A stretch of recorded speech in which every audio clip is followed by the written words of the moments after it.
comienzo de algo, digamos, pero yo creo que cuando uno mira hacia atrás en una cierta perspectiva, puede ver en mi poesía o en mi vida tal vez dos cosas que siempre han estado muy unidas, ¿no? Lo vital y lo escritural, digamos, incluso se funden, digamos. Pero yo creo que hay dos elementos que a mí me determinan mucho. Uno es el barrio, el nacer en Valparaíso es una cosa importante, creo que no es una anécdota, el nacimiento en esta ciudad, digamos, en alguna medida es muy importante, y el permanecer en ella también, ¿no? Pero el nacer en el Cerro de Bellavista, que es un cerro emblemático para la poesía, al menos en Valparaíso, la casa que habitó Neruda, digamos, durante muchos años, el haberlo visto a él, digamos, cerca de mi casa, yo vivía a 2 cuadras de su casa, determinó, esas circunstancias históricas determinó mucho, digamos, reales, mi disposición a buscar la poesía, leer poesía y al final optar por ella, digamos. Y otra cosa importante también, yo creo que fue mi paso, digamos, por mi enseñanza media en los Padres Franceses de Valparaíso, que era un colegio privado, un colegio burgués, digamos. Esa contradicción también gatilló en mí, digamos, una curiosidad por entender lo que eran estas contradicciones sociales y al final también políticas, digamos. Bueno, y también lo que significó el golpe militar.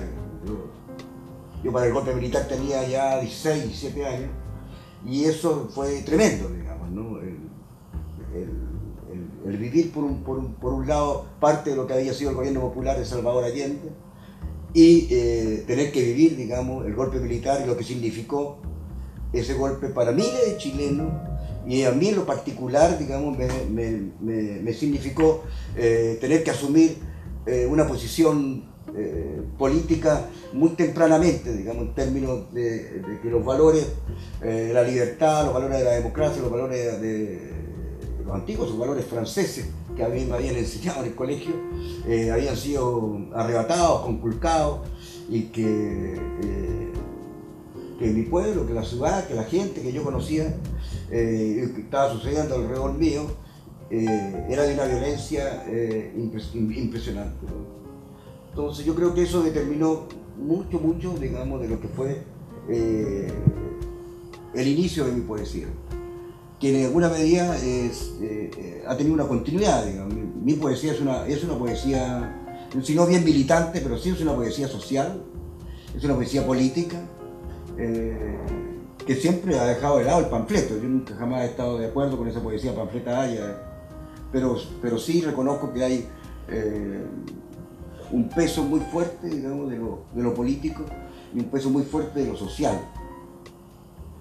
Y fue también esa circunstancia la que en alguna medida dibujó lo que iba a ser, digamos, después mi poesía más adelante, digamos, ¿no? Y hasta el día de hoy creo que en alguna medida esos elementos son constitutivos ya de un estilo, de una forma, y de un entender la realidad, y de una forma de vivir el mundo, y en alguna medida una forma de relacionarme con los demás, y además de permanecer en la ciudad, y de permanecer en la comunidad, de permanecer en la sociedad con un oficio que al final se ha constituido para mí esto de ser un poeta, ¿no? Al final para mí es simplemente eso, un oficio que comparto con aquella gente que me escucha, o gente que me lee, y para mí ha sido importante porque en alguna medida la ética, digamos, en la cual creo vivir, digamos, y en la que comparto con la demás gente, esa ética en muchos aspectos proviene, digamos, de esa poesía, ¿no? Y para mí la poesía ha sido una forma de vida. Entonces, a los 57 años, digamos, ya es una experiencia para mí, es una experiencia que no se acaba, que no se agota en la escritura, que va más allá de la escritura, y que está exigiendo, digamos, un grado de consecuencia en términos de la reflexión, y en términos de de las contradicciones con las cuales uno tiene que vivir y en las cuales uno tiene que superar, digamos, en la medida en que está consciente de la realidad y del rol que le toca vivir, digamos. El poeta no es allí lo dicen otros poetas también, ¿no? El poeta no es alguien que solamente mira, observa, digamos, y describe, sino el poeta es alguien que está comprometido con la realidad de aquellos que lo rodean, y tiene una voz, y también tiene el deber para mí de participar activamente en lo posible en el desarrollo de su sociedad, digamos, de su comunidad. Por eso también he realizado tantas otras labores, digamos, ¿no? Desde generar centros culturales, de generar actividades culturales, de hacer una vida también muy activa en términos de lo que es la animación sociocultural, la organización de eventos, qué sé yo, ¿no? Una cantidad enorme de cosas que hemos hecho paralelamente, y creo que están muy unidos, ¿no? Para mí ambas cosas son parte de la poesía, digamos. Entonces, para mí no hay una contradicción, no es algo que esté separado, digamos. Siempre van muy unidos, van muy juntos, y en ese sentido uno es consecuencia de lo otro, digamos. Entonces, eso me ha permitido también estar muy cerca de lo que ha ido sucediendo no solamente en América Latina o en Chile, digamos. También he tenido la oportunidad de conocer otros lugares del mundo y de compartir otras realidades, otros idiomas, y de poder entender otras culturas, y de poder asimilar rasgos importantes de esas culturas, y de poder permanecer también durante algún tiempo conviviendo con ellas, y eso para mí también ha sido muy importante. El viaje también es una cosa que en mí es muy importante, el poder viajar, el poder conocer, el poder estar con otras personas, en otros lugares, con otras culturas. Creo que es una cosa muy interesante que me ha servido también para poder alimentar no solamente mi conocimiento intelectual, sino también mi poesía y mi trabajo cultural. Ahora, cuando uno analiza ciertos aspectos de lo que nos ha tocado vivir a nosotros, digamos, como generación, uno puede ver como ciertas constantes que se dan, digamos, en poetas de esta ciudad, pero también del país, digamos, ¿no?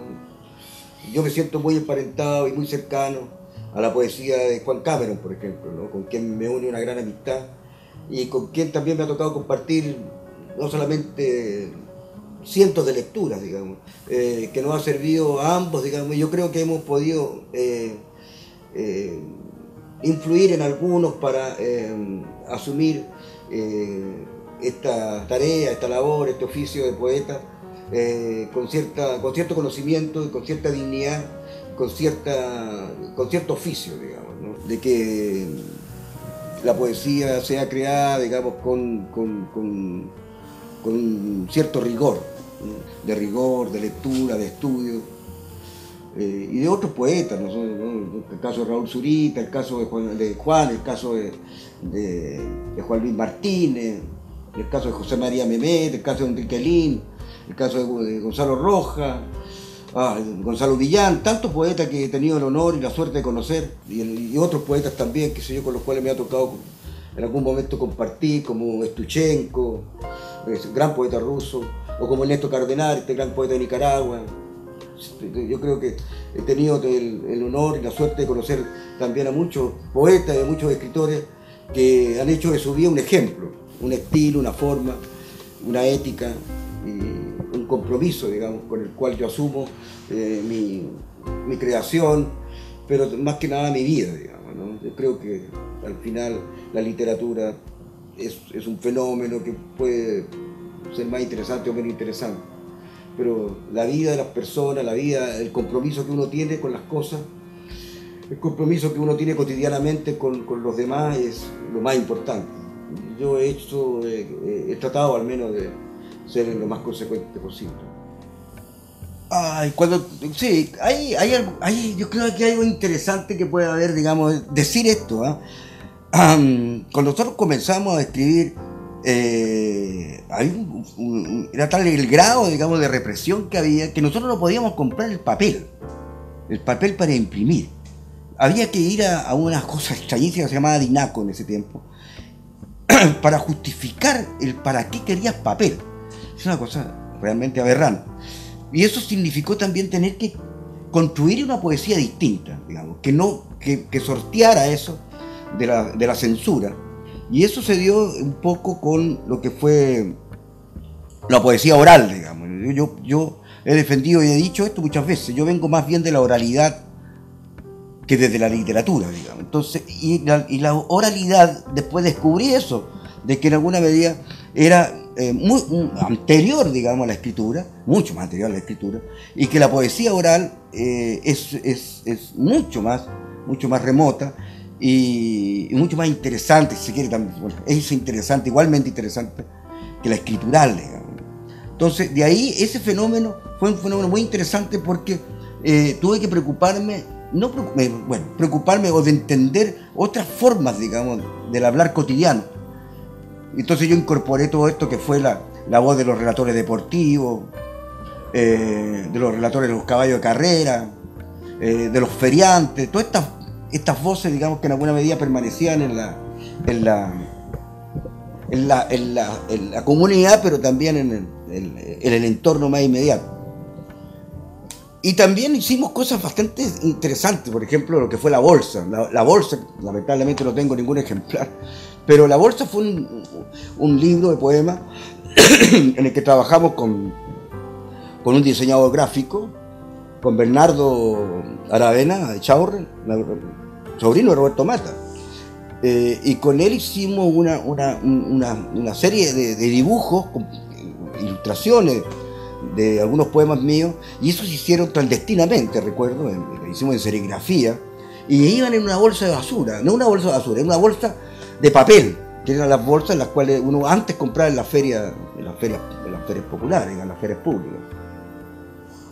Y esa bolsa, que realmente sería excelente tener un ejemplar, yo no tengo, pero en su momento fue realmente un poemario muy contestatario, ya por la forma en que venía el libro, porque no era un libro, era una bolsa de poemas, ¿no? Y fue muy interesante esa experiencia, realmente, fue muy interesante. Yo recuerdo que no por esa bolsa, pero esa bolsa la llevamos a Alemania, recuerdo que me invitaron a la Feria Internacional del Libro de Frankfurt, a un simposio de literatura chilena en el exilio en ese tiempo, estamos hablando del año 80, y fue muy interesante salir y conocer la Feria Internacional del Libro de Frankfurt, que es una de las ferias más importantes en el mundo, sigue siendo una feria de libros más importante en el mundo, y poder trabajar en esa feria. Al final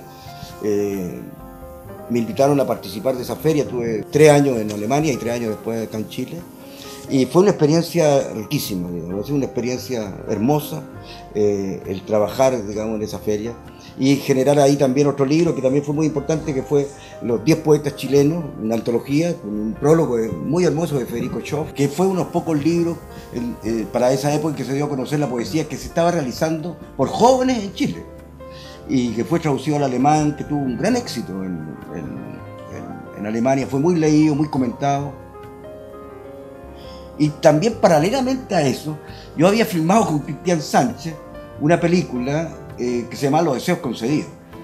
Y en esa película fue muy particular porque al final terminé de actor. Nos invitaron al Festival de Cine de Berlín. Y yo participé de ese Festival de Cine de Berlín y conocí a Raúl Ruiz en ese festival. Y fue muy interesante conocer a Raúl y al final tener una amistad que fue muy enriquecedora, conocer a este gran cineasta, un hombre de una cultura impresionante, y a su mujer también, a Valeria, que era una mujer extraordinaria, documentalista también. Y él tuvo la generosidad, digamos, de invitarme a París y de conseguirme para mí una beca para estudiar cine.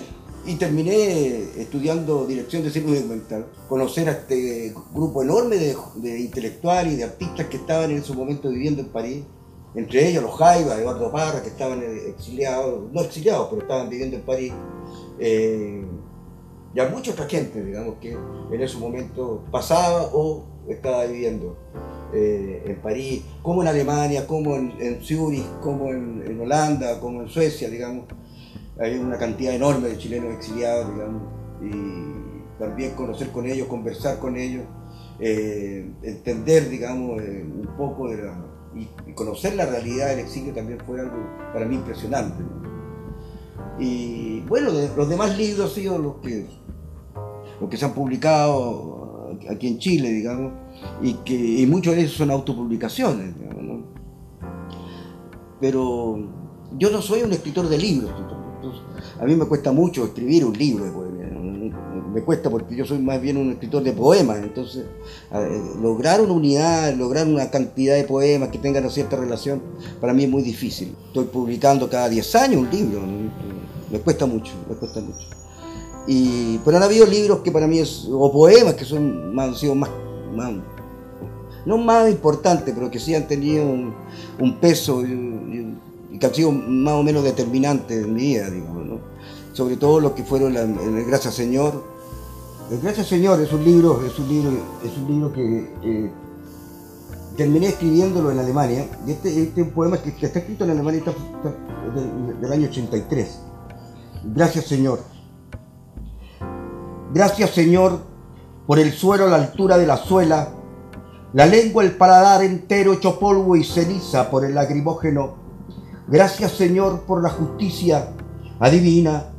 Gracias te damos todos los avaliados y llorosos de América por tu bondad para con nosotros, huéspedes de tu preparaíso.